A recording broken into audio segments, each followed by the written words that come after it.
We're here today to tell the story behind the story. If you guys don't mind, I want to kind of get a feel for who is in the room though. How many of you live here in Austin? Okay, a lot of you. How many do not live here in Austin? Oh, very good. And are you guys in for ACL? Or Austin Startup Week? Or both? Startup Week. South by Eco, of course. Okay, cool. Well, welcome to our... And moving to Austin. Very good. So today, I think I'd like to maybe get you guys to tell the story behind the story by covering three sort of big categories. I know that most of us, we here at ATC have had the opportunity to get to know you guys over the last couple of years. And ATC, for those of you who are not from here, is an industry organization that represents about 270 tech companies here in Central Texas, including RideScout. RideScout happens to be one of our favorites, but don't tell the other 269. Great story, great Austin success story, and tech is very important here, obviously, in Austin. So it is our mission to make sure that companies like RideScout have everything that they need to continue to grow here in Austin, grow jobs, etc. So I think that maybe we'll start by having you guys tell us a little bit about who you are and how you started RideScout. I think there are some interesting questions about the Austin market that I'd love to touch on. And then, of course, we have to hear the story about the acquisition. So certainly. Well, thank you, Julie. And I want to thank you all for coming. I know in this heat, not only is it tough to get around here on foot, I know that the parking is tough getting around in this city. And I know that some of you that don't live here don't quite understand all the different bus lines and systems and stuff, but to have you here in our space is a huge honor for us. So I think what Craig and I'll do is do a quick 2-minute bio on ourselves, and then we'll get deeper into each one of your questions. So I was actually born in Lexington, Kentucky, graduated from West Point in 1993, which is where I met Craig. We were classmates and friends, which is going to be a part of the story as we weave it for the next hour. Then I went into the Army. My background was, like I said, in aerospace engineering, but I wanted to be muddy boots and do the stuff I saw in Hollywood movies. As I grew up, though, I realized that the world was a little more complex than just cowboys and Indians and shoot 'em up. And then I got really interested in public policy, national security policy. So the Army sent me to teach at West Point in 2002. In fact, that's where we bumped into each other again 10 years later. I had gone via Harvard, ended up at West Point teaching, but it was there that I realized, well after the ground war in Iraq and Afghanistan kicked off, that I wanted to get back to troops again. Deployed for a second time to Iraq, and then began to see two things that really bothered me. One was the fact that we had troops and soldiers guarding fuel lines, Iraqi pipelines, Iraqi oil fields, Iraqi oil depots. I thought, what the hell are we really over here for? So that really started to burn at me. But then at the same time, I was reassigned to the Pentagon in Washington, D.C., and I found myself surrounded by a lot of the nation's best transportation assets. But on any given day, if my plans changed because I wanted to stay late and drink a beer, or my wife wanted to call me back to the house, depending on what mode of transit I took to work, it impacted my ability to get back and that reliability and flexibility. So energy, transportation, oil, security, it all was starting to come together right about the time that he and I met again for a third time when we were living and working in Washington, D.C. in 2011. So I'll turn over to you to catch up to 2011. Yeah, I just always wanted to work with Joseph Kopsner. In fact, we started working together back in West Point. And some of you have seen the photo. Joseph and I we were literally on the admissions committee together at West Point, selling West Point. So we've been pitching together for nearly 25 years. And so I think part of our story is the trust that we have together, and we've literally been close friends and brothers in arms, brothers in combat since 1989. So I graduated alongside Joseph, and I spent most of my career as an Army intelligence officer. So most of my time was spent at the National Security Agency. In fact, I think I've just about downloaded everybody's phone. Yeah, he's got all your cell phone numbers already. Shooting it up to the mothership right now. We're doing a network analysis on it. We might pull some of you later. But I spent most of my career, although I've never been a technologist, I've spent most of my career in leading technology teams, especially with all that time at the National Security Agency. So I was a tank officer alongside Joseph, and then I became an intelligence officer And then I went back and taught at West Point. And Joseph went through Harvard and at the Kennedy School, and I did a PhD at Columbia. So we spent time together, literally like raising our families together at West Point, which was a special experience in teaching cadets. And then I went back out, and part of my story is in the Army, if you leave in the if you leave in your 20th year, you get retirement benefits for the rest of your life, like Joseph did, and like Mike did here. I ended up leaving the Army in my 17th year. He's crazy to have done that, by the way. Right, so people saw that happen and said, you know, what are you thinking to leave 3 years shy of your retirement? But I really wanted to be an entrepreneur. I wanted to scratch the entrepreneur itch. And so I started 2 companies, and then I knew Joseph, and I said, you have the DNA of an entrepreneur. You just do. It's just who you are. And I said, I can't wait to partner with you. So a couple years later, he called me. Now I'd started 2 companies. I kind of knew how to get companies up and going, and he said, I want to organize the transportation ecosystem. And I said, sounds like a small problem to fix. And I said, let's grip hands. We gripped hands in 2011 and started the company. And here we are today. That's a great segue. I know that a lot of the folks that are here from out of the market, and actually a lot of folks here in Austin, contemplate every day, right? I think Austin is famous, if you will, recognized is probably a better word, for being really friendly to entrepreneurs and for really acknowledging and promoting and supporting the entrepreneurial spirit. So I want to dive a little deeper into the story about how you guys started RideScout. You clearly first recognized a market need, but it sounds like you were both busy doing other things, running your lives. So tell us a little bit more about that. So what I hope resonates, especially those of you in the 5-6 people I met before we started, you're all working a day job, doing something at night, getting ready to launch hopefully your own company full time. But I was working at the Pentagon like any Army officer, just going to and from work. And like I say, it was so annoying. I could bike to work, I could take the bus, I could take Metro, I could bus to the Metro, I could drive myself, I could drive with a friend. I had so many options and combinations that, you know, in the engineering side of my brain was like, how do we organize this more efficiently?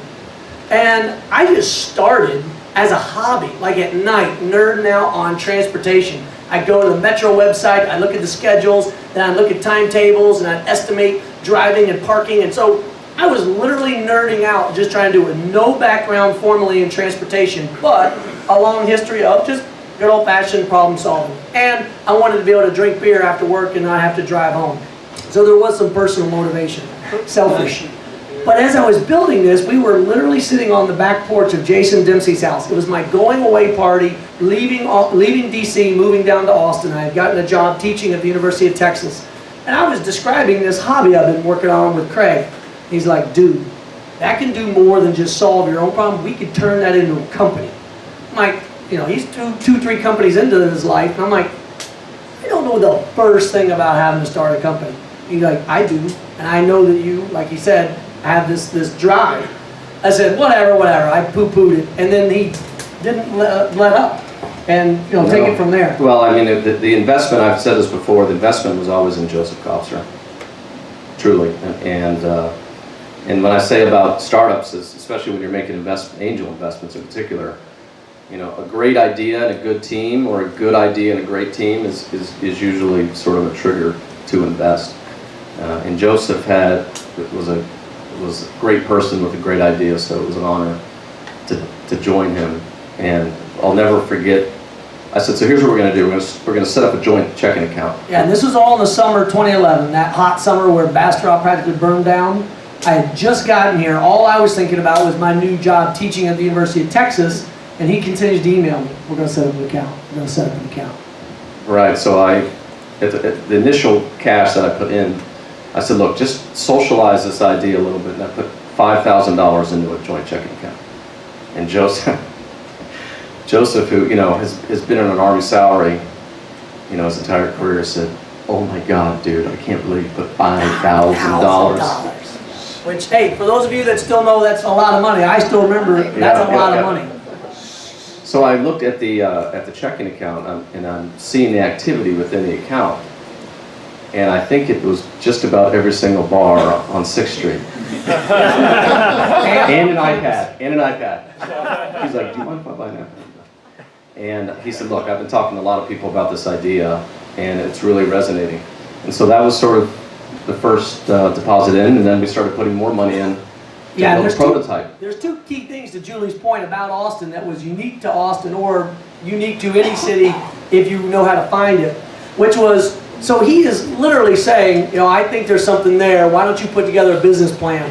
I had no clue how to write a business plan. No, I mean, for those of you that have already done this, you're looking at me going, it's pretty easy. No, at the time I had no clue. And I just went over to the business school, found a professor who had in his resume an Army background, and I basically just knocked on his door one day and said, can I, you know, sit in on the back of your class here on entrepreneurship and just learn the vernacular? Because I knew the language of the Army, tanks and guns and bombs and acronyms, but I didn't speak business. So I sat in the back of the room, and after I realized this translation, they're speaking the same concepts as leadership and military and problem solving and resource management, risk management. They just have completely new words. So I learned a new language called business. That's the first thing I did. The second thing that I did, very specifically to those of you that are moving here to Austin, if you're not already here, sign up for Leadership Austin. They have 4 or 5 different programs. There's Experience, there's Emerge, there's tons of them. I did the basically the executive program where I had a full-time job. So we met one day for like a kickoff session, and then nightly, every other week or once a month, something like that. And it was awesome to get to know the city and the problems that the city had. And so Craig, gave me this little stipend.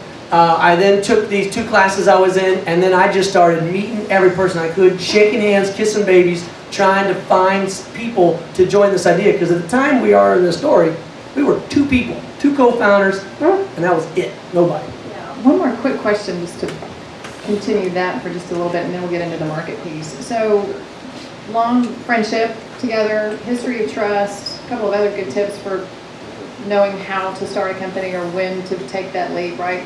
Open a joint checking account, buy an iPad, good to know. Let's talk a little bit though about the co-founder thing, right? It sounds like there was a good mix of knowledge and familiarity and trust, along with knowing that you guys had some sort of complementary skill set. And you guys want to talk a little bit about how you determined who was on first and who was responsible for what? Yeah, well, we've always said, and you've heard it now often, that co-founders, it's like a marriage. It truly is a marriage, and we refer to each other as day spouses. Or you're cheating on day spouses, yeah. Right? We're day spouses, and I would say, a lot of the skill sets that we have do overlap because of the military background. We both are, we think are good leaders. So I think in terms of where we complement each other is Joseph is amazing doing what he's doing today, inspiring people, speaking up in front of others, and projecting a vision for where we need to go as a team. And I think where I've complemented is I brought my experience and was a trusted partner of his, and let him sort of project that vision while in the background I was trying to keep, sort of build the company behind that vision. And so my focus was largely on fundraising. And in fundraising, people want to invest in past performance largely. So they want a good team. So fortunately, I had I had one exit and had some early success, which Joseph was part of my early success as well, which is another story. And so we'd basically open up a room together. Rachel's seen this a million times. We would pitch the idea. Joseph would basically get everybody really drunk on that idea. And then I'd come behind him and grab the wallets and start taking checks. But it was only about 1 in 20. So it was great. So Joseph would focus on that vision, and I would focus on getting the money in, keeping that engine flowing, and helping to build a team. So we never really stepped on each other. So in terms of complementing each other, we both sort of knew what we wanted to do. Was it and that was really great. Literally drunk? On occasion, No, drunk on the idea.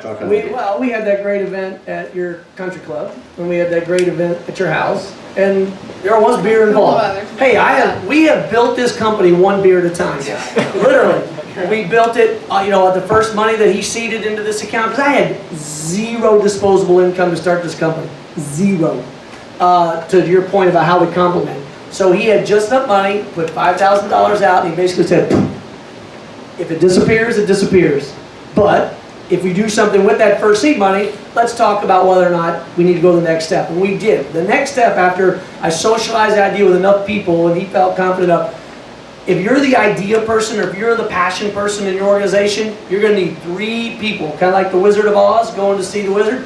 You got to have the money person. I mean the CFO, like the smart person, he or she that can look at balance sheets and talk that language. You have to have that.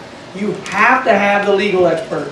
You have to have a lawyer. You got to get lawyered up fast. One of the very first things we did was paper this up. We papered the whole thing up so there'd be no question, 10 years later when it was the next Facebook, that, what percentage of shares we had. Now, we had no idea we actually would get acquired, boop, year 2.5, but it's a darn good thing we papered up when we did. So get a lawyer, or ideally, I always recommend, just put him or her, get a little slice of that equity, just a little bit of the percentage, and then have them work pro bono, because you cannot afford good lawyers yet. They're so damn expensive. And then the third thing that you have to have is the connector. You got to find your Craig Cummings. You got to find that guy who knows everybody, who can connect people, who has good personal relationships, because the rooms that we were in raising money, they kind of knew me. Some of them were friends or classmates from school, but they all knew him. They all knew him, and he was putting his trust in me that I would make a fool out of him. And in the end, luckily, we made a lot of investors very happy. So it worked out. But it doesn't always, but you have to have a connector, a financer, and a lawyer to get your stuff started. It's great practical advice. And Austin, I think, is also well known for having a number of service providers, attorneys, real estate experts that do provide those services to early stage companies and entrepreneurs in exchange for maybe a small portion of the company. So lots of great advice.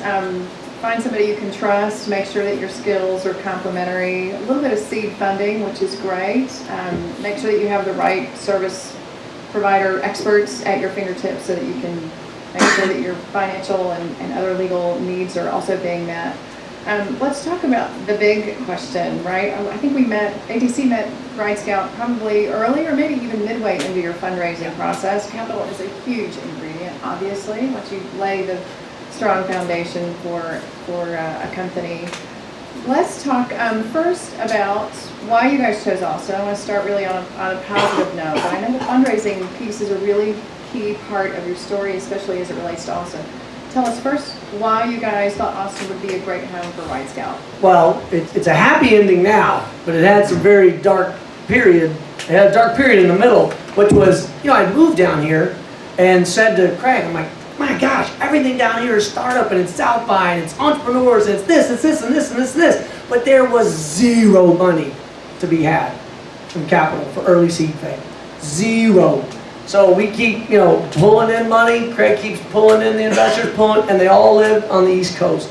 They all lived on the West Coast. There were $0 coming out of Austin, Texas, all the way up to and including when ATC sponsored last year's, well, every year they sponsor a startup showcase, and we ended up finishing first place, and we were thrilled by it, to be recognized by the judges as a company on its way, doing great things, great validation.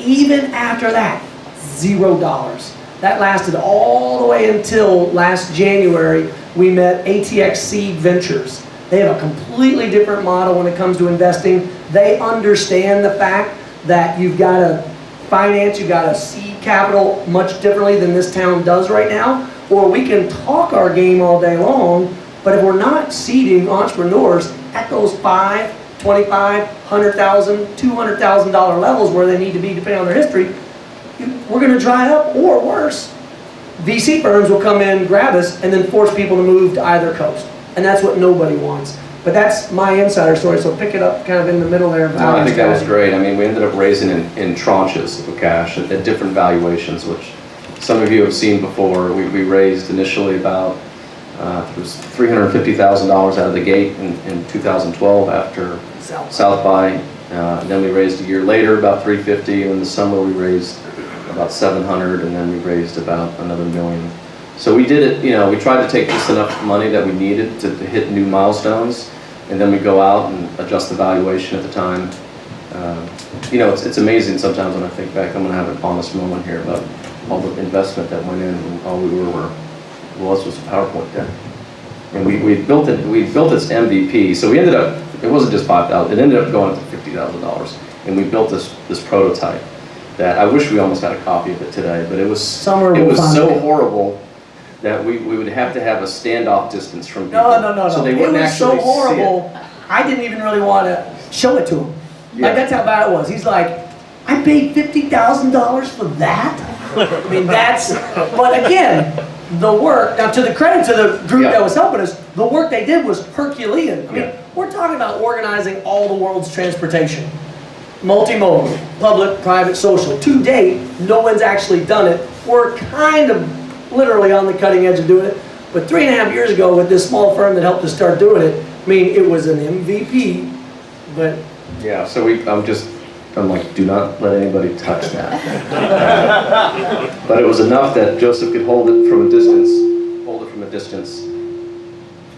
hold my mic at a distance. And it was enough for people to believe and to see the vision. And I think that is important with startups, to have some sort of product that you could, you got to be able to experience it a little bit. And we did that with that prototype.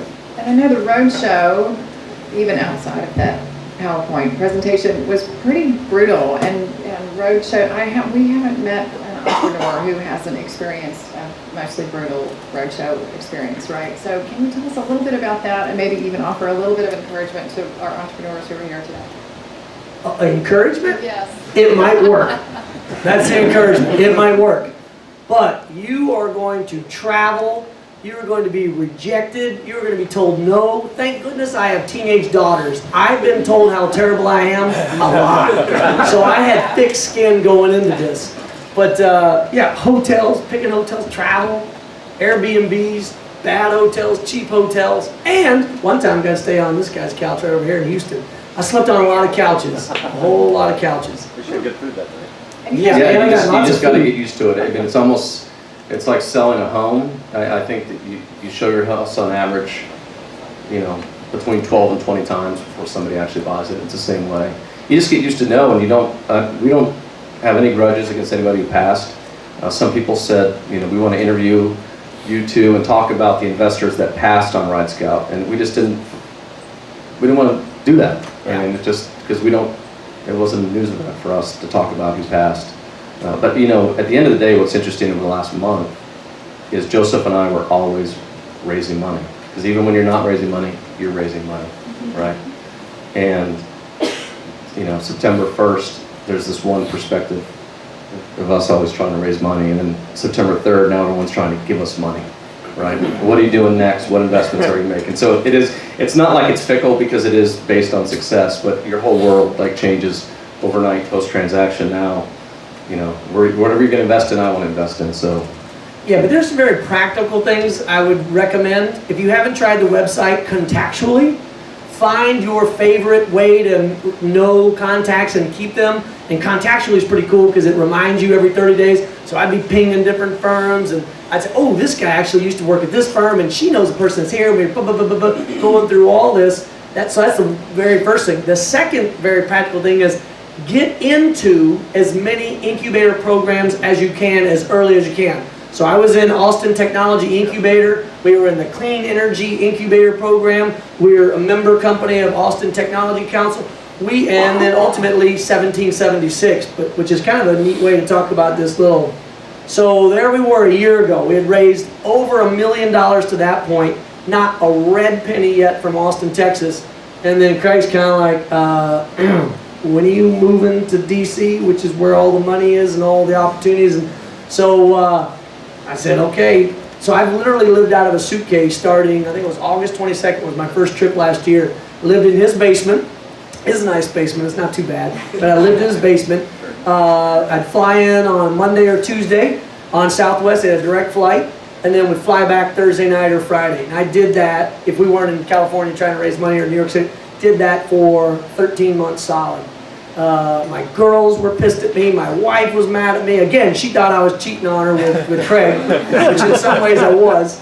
But you've got to literally recognize that you have to go to the point of the place and time where you have to be. So we joined this fantastic incubator in Washington, D.C. called 1776.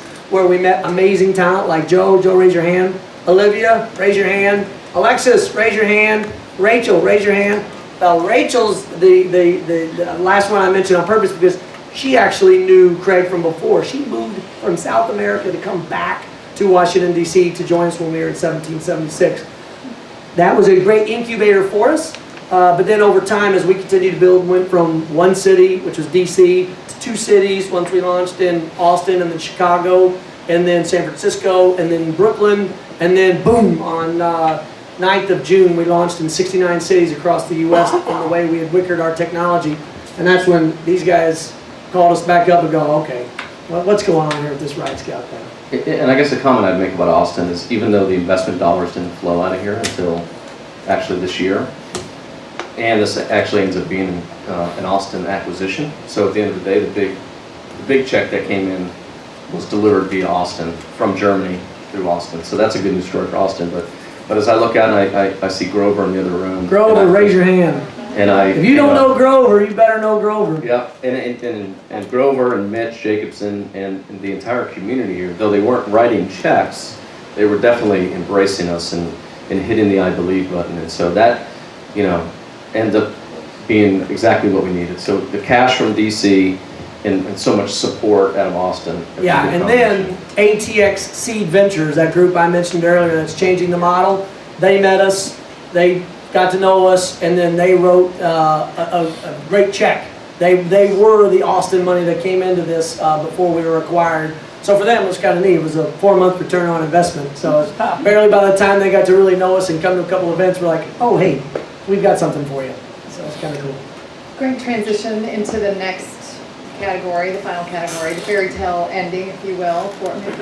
It's just the beginning. Beginning, exactly, for RideScout. First of all, was being acquired always the goal, or did you guys have, No. See, I started this because I literally wanted to get to work easier. Then when I figured out that we were killing 11,000 people every year through drunk driving, and they're driving cars they didn't need to. I mean, who knows that better than Austin, Texas with the tragedies at South by? And then when I got into the math and the numbers and then I saw the fuel we were wasting, I do this because I love it. And we could not have done it without his patience and my passion. You have to have both. I mean, don't get me wrong, he's passionate about it too, but he had to be patient because this took 3 years to get to this moment. But it was never the plan. But I will say, we're businessmen.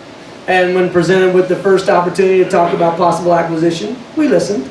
So tell us how it happened. How did you meet? So we got a call from Car2Go in early June, and it was very matter of fact because we had been on the Series A campaign trail now for about 45 days, and Car2Go knew this. They knew we were out raising money and out in Menlo Park, and it was about a 45-second phone call. And I said, this is Craig, and the call was Mike Myko said, Craig, this is Mike from Car2Go. Daimler wants to begin acquisition discussions with you. I said, well, Mike, that's great. We're open to the discussion, but we're about to get Series A term sheets, so you better hurry up. He said, we're going to send you an NDA. And I said, okay. Yeah. It was about 1 minute later, so that was about a 1-minute call, and not 2 minutes later in my inbox, wham, here comes the NDA. And we signed the NDA, and we were in meetings the very next week. Yeah, but it's important to understand where Car2Go fits into the overall picture of this story, which Car2Go is just one of the many ride providers in our app. So we have ride for hire, taxi-like stuff, we have car share stuff, which is like car rental, we have public transit, and then we also have parking. On the car share side of things, they represent Daimler's entry into a new mobility. See, Daimler knows that Mercedes-Benz, which is what they make among other products like smart cars, the people aren't buying cars like they used to. And they're not a car company. They are literally a mobility company, which is why they invented the automobile in 1881 in Germany, in Stuttgart. So they've put a real emphasis now on diversifying their portfolio. They want to be the 21st century mobility company. And so they have been watching us as much as we've been watching their product called Movil in Europe, which has done some great things in Europe for bringing and aggregating transportation together. So it was one of those deals where people always said during Series A meetings, who's your competitor? I'm like, well, Movil. this thing that's, the parent company of Car2Go, and they're doing some really cool things. And then when they called us, it was like, we could talk. Yeah, we had a feeling that call. They were on the short list. We knew who would reach out to us about potential acquisition. I want to learn a little bit more about that, just so that we can be able to provide some good guidance to our attendees. But we're going to ask, actually, that you guys submit questions. Rachel, is there a process? Yeah, either on People- Twitter or On on the Twitter. little note cards, and if you need one, I can bring you one. Okay, Pick 'em up. very good. Twitter's probably, yeah. Perfect. So how did you guys meet the Car2Go people, and how, it sounds like that you had established, you have to have had established a longer relationship than from Right. June, right? You Yeah. get the phone call in June, which is the magic call. Also, Things move quickly. Car2Go, right? Car2Go's in our platform. Zipcar's in our platform. There's a fly. I mean, there are lots of transportation providers. So we knew their leadership. We knew a lot of those people. The advantage of Car2Go was twofold. One was they're a part of Daimler, which is a very forward-thinking mobility company. So they were always out there poking and probing, finding what's going on. And the second thing is, they're a great team of people that live right here in Austin, Texas. This is their North American headquarters. So we'd see them at events. We'd see them at South by. They're handing out flyers for Car2Go. I'm handing out flyers for RideScout. We're all sweating through it. And we just kind of realized that we all have the same mission of doing things differently and helping people. Okay. Yeah, I mean, I think the only point I'd add is that shared vision, very much a shared vision, complete alignment. And as we went through this process, what we found is that Daimler removal, Car2Go, we're all like completing each other's sentences. And so we knew, and they were such great people. They really have been not only an amazing company, but they've been no gamesmanship, if they said you're going to have a document by 8 a.m. on Wednesday, you have a document by 8 a.m. on Wednesday. Yeah, and that's important. If you start working, raising money with a group that's hard to get answers from, they say they'll send you something, they're going through due diligence, they take forever, that should be an indicator, red flag. Maybe you don't want their money, even if you really need money, because good money at a lower amount is always better than bad money at a higher amount, because they are going to ruin your day and make you feel sad face. Whereas the opposite occurred with our relationship with Car2Go and Daimler, because to Craig's point, they share the same vision, so it was great. And the culture piece is so important. I would say that that's maybe the first or the most popular topic of conversation here within the Austin region and within the any tech community, right? I think executives everywhere, so many markets that you were trying to cover, you had talent that you were trying to hire on perhaps a limited budget before the big deal came along. So do you want to talk a little bit first about how you find the right people, and then maybe lead into the culture piece? Yeah, I'll talk about the people. So we hire people, not expertise, okay? The bonus is when we make great people that have great expertise, well, poof, they're the ones that get hired. But we hire great people. In fact, we currently today, right now, have on or about 20 people on the books because of a couple of contractors, but we are expanding up to 40 people. So we're going to be hiring about another 10 or 15 people that are going to come to work in this space every day. So before you leave, check out the space, and if you're good people, come find us. In fact, we have engineers here in the audience. Raise your hand if you're our engineers. 1, 2, 3, 4, 5. So they're all amongst you here. Reach out and ask them what it's like. We just hired 4 new engineers in the last 30 days, and we have more to go. So that's the hiring side. I would say on the culture front, I mean, the culture is driven by the people, and we've had some employees say, we didn't know what it was going to be like to work with a bunch of Army guys, right? Were they going to be 6 a.m. wake-ups, right, running around push-ups, the sit-ups, and it hasn't been like that. It's been very much focused like the Army on the people, and so I think the culture's been very organic. And then talking about now post-acquisition, again, to Daimler's credit, is that they are trying to essentially sort of bring their culture to our culture. They don't want us to get, entirely sucked into the mothership, if you will, with the processes. And so that's been very refreshing. In fact, when we talked about the space in Austin, they said, well, the natural fit would be down the street on 6th in Car2Go headquarters. We can sort of tuck you in, by your sister company. And Joseph literally took a big flag, stuck it in the ground right here, and said, no, we're going to be right here at 6th and Brazos. And then when the CEO of Louisville came here, he said to the Cartigo team, he goes, we got to get you out of these Cartigo offices and get you closer to RideScout. This is the culture I want. This is the vibe, the feel, downtown Austin. So in that sense, again, going back to Joseph's point about the quality of the people, these early indicators, they've been consistent throughout up till today, and in that respect, consistent with culture. Yeah, I mean, we picked Six and Brazos for the culture to reflect the company and our physical space. Brazos, which runs right up here, is symbolic of this reemergence of the digital district, trying to bring high-tech companies back downtown so we can reverse some of the urban sprawl that's occurred in Austin. And secondly, we're right here on 6th Street, with all the problems of what Austin has is a blind eye towards DUI. We sure love our $1.8 billion of revenue that comes from this area and all the stuff we attract, but enough transportation to support all of it to get everybody home safe at night? You know, we kind of look like that. We chose this spot on purpose because we're going to solve both the commuting parking problem and the DUI problem simultaneously, because it's our people that literally have to get here every day, and every day we get a little bit smarter about how to combine bus and metro and walking and biking and Cartigo and Zipcar, and I can go on and on. So we're almost to the end here, guys. Unfortunately, great stories actually within the story, and we have a handful of questions. So if you don't mind, I'll be maybe quick, a rapid fire. lightning round. Yes. First question from Blake Ellingham. He asks, when and how did you acquire a technical team? Ooh, great point. So there were basically 4 different stages. The first stage was going to every pitch competition in this town I could go to till I found a guy who was crazy enough to join me on a very small budget.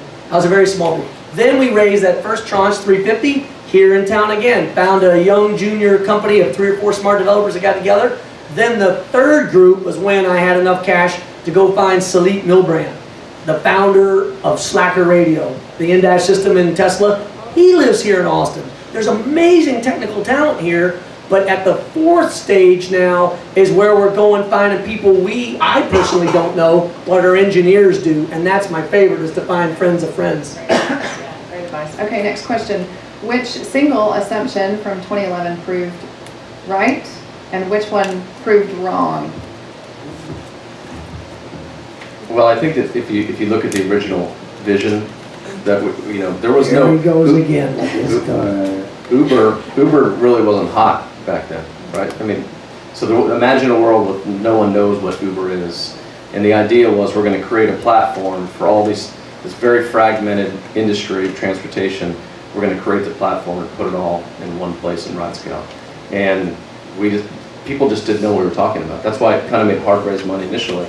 So that assumption that they will need a platform, I think proved true.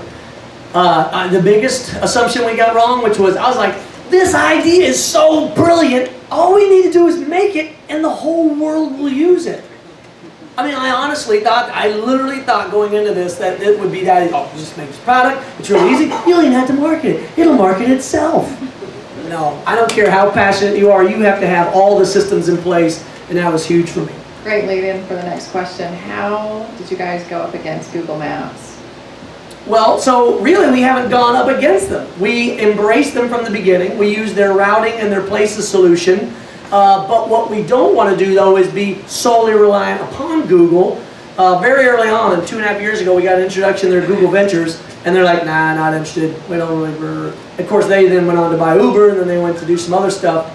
And then, frankly, their transportation planner in California called us to be like, can you help us move all of our people around the campus and everywhere else? So that's pretty cool. Well, I'd also add TechCrunch interviewed us when Google Maps added Uber onto the platform. And the lead of the story was RideScout co-founders are not worried about addition of Uber to Google Maps. Maybe they should be. Yeah, it was. Look, you have a choice. You can either let Google and Apple take over the world and the rest of us should just all go home, or you can continue to fight through your passions until you either run out of money or people. And one of those two things, when you're done with one or both those, then you have to quit. And until then, keep going. Did you guys ever get close to or run out of cash? $769. Yeah, so to Joseph's credit, he leaves the military. His first day out was June 1st, 2013. And by mid-July 2013, 45 days later, just about 14 months ago, we had $719 left in the account. And worse, to get my wife to allow me to leave the Army, to retire from the Army to do this, we had to put money in savings. The entire runway of distance I had in savings was 30 days. Because, and now to Austin's credit, I knew that in 30 days, if this failed, I could probably find a job in Austin. But we took that leap of faith with 30 days. Wait, do you count available credit on a credit card as savings? So in that case, I probably have 45 days. Probably have 45 days.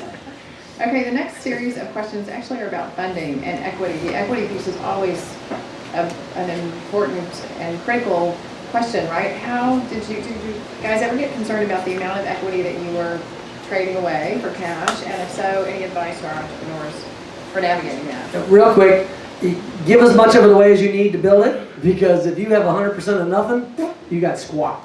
Now, that being said, it's not that easy and naive, and I'll let Craig give you the advice he gave me over time as we went. Yeah, I mean, I think we started out with a healthy option pool for employees. So if you budget that from the beginning, then it just makes it easier to grant those shares.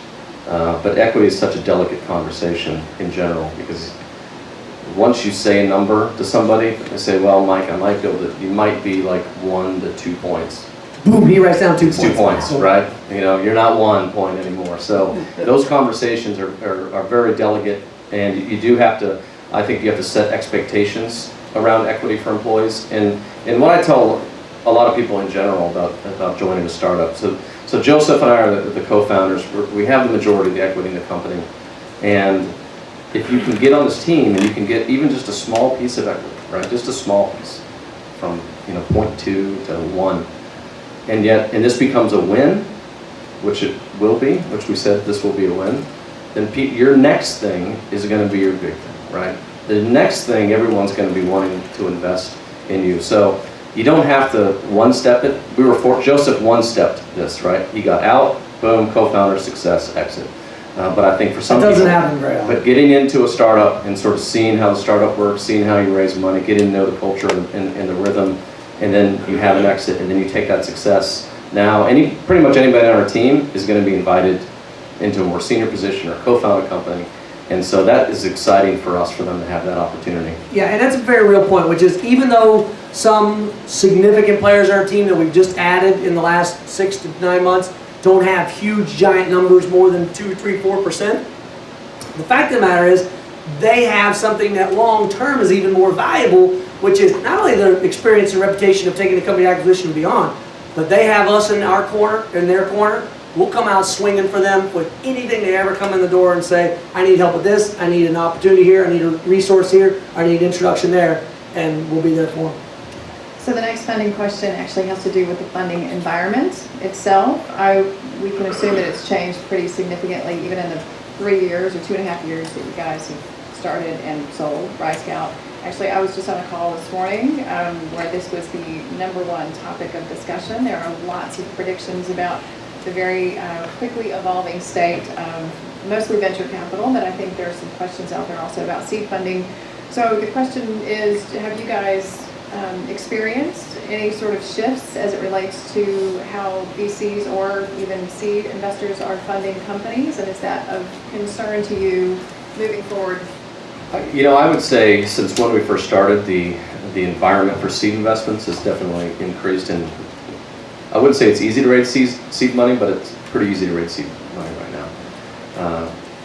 The Series A though was tough. By the way, everybody wrote that down and said, "Come see Craig for seed money." Yeah, a lot of people are seeing what's happening in the space, and they want to invest in a company like RideScout that might have a quick exit, or they might want to invest in an Uber, right? That will have an $18 billion valuation. But I'll say the Series A is a tough hurdle. And we were just at that point where now we were getting inbound calls for Series A, but we had been beating the street for 2 months. Were your term sheets from East and West Coast, or were there any from Austin? I think I know the answer to that, but were they West Coast only, or are you able to? You talking about Series A, or talking Yeah, about? it was a blend. Term sheets before you guys, yeah. It was a blend of East Coast and West Coast. Okay. Yeah. Okay. But it is hard to raise Series A. I don't know what they said in the conversation, but it's very hard. Well, I'll also say, if you're in a user-focused, consumer-focused, and you need users, $1 billion is the new $1 million. So if you're going and saying, I'm doing something with, I got 1 million users, they won't even care. They want the 100 million or billion to really get their attention. That was the headline of the phone call this morning. Billion is the new million, for better or for worse, right? So, last question here has to do with core values. How would you guys articulate your core values, and how does that impact the future direction of RideScout? All right, great calls. I think we always led with a, do the right thing mantra in whatever category that was in. Just let that sort of guide your day-to-day philosophy. And, we never have had any issues, be it legal, financial, moral, ethical. And I think it definitely starts at the top, so we try to set that example. And the other thing is, just like the vision statement of our company, I mean, we are people-centered. We are not a bus company, we're not a taxi company, we're not even a bike company. We are a people company trying to make the world easier for people. And so we have all kinds of crazy things, from the most flexible flex schedule you'll ever have. I don't have any meetings that start before 10 o'clock if I can help it. Because I like to wake up, do early email, like between 5 and 6 in the morning, go for a run, come back, have breakfast with my daughters, get them out the door at 8 o'clock, wait for the Austin traffic to disappear, go to my parking ride, take my bus in. It's super flexible because it's people-centered, and there are not rigid anything except for a commitment to make sure that nothing we do is illegal, immoral, or unethical, because then that'll just get us sideways and that'll be terrible. What a great story you guys have shared with us this morning. I'm afraid that's it, and just in terms of time, but thank you, Craig, and thank you, Joseph. Congratulations to both of you on a fantastic success story for our market and for each of you, well deserved. Thanks to each of you for being here today, and we hope that you can move forward with the practical advice and the great philosophical even insight that both of these guys have shared with us today. Have a good afternoon and enjoy Austin Startup Week. Thanks for coming out. Thank you. Thank you.